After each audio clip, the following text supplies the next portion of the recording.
Je suis Jean-François, l'auteur de l'Arche. Ici, on rit, on s'aime, on se bouscule parfois, mais surtout, on ne devient jamais invisible. Épisode 1, partie 6. La salle à manger n'avait jamais été aussi vivante. La grande table, débarrassée de décennies de silence, brillait maintenant sous des bougies vacillantes.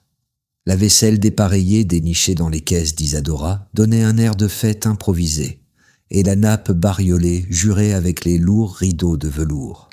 Mais tout cela convenait parfaitement à Henri, qui s'était couvert de colliers clinquants comme un général de carnaval. Sam, installé à l'autre bout, portait avec une nonchalance étudiée un peignoir de soie noire qui aurait pu faire de lui un vieil aristocrate décadent, s'il n'avait pas eu cet air de vouloir qu'on lui resserve du café plutôt que du vin. Henri leva son verre, la voix pleine de panache. « Mes chéris, ce soir nous inaugurons l'Arche. Que cette maison devienne un refuge, un théâtre, une famille choisie. » Sam se pencha à peine en avant, son ton sec fendant l'élan dramatique. Et un gouffre financier, mais passons. Les rires fusèrent. C'est à ce moment que la porte s'ouvrit. Alex entra, jeune homme mince, au sourire timide, tenant maladroitement une bouteille de vin.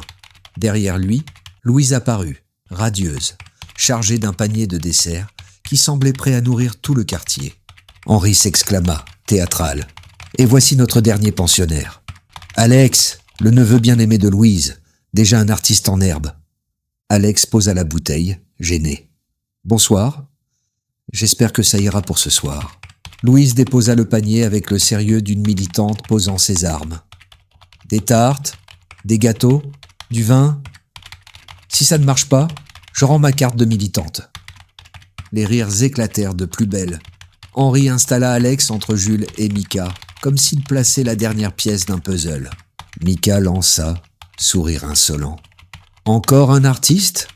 On va finir par manquer de miroirs. » Jules, compatissant, souffla à Alex. « T'inquiète, il dit ça à tout le monde. » Henri frappa dans ses mains pour reprendre le rôle de maître de cérémonie.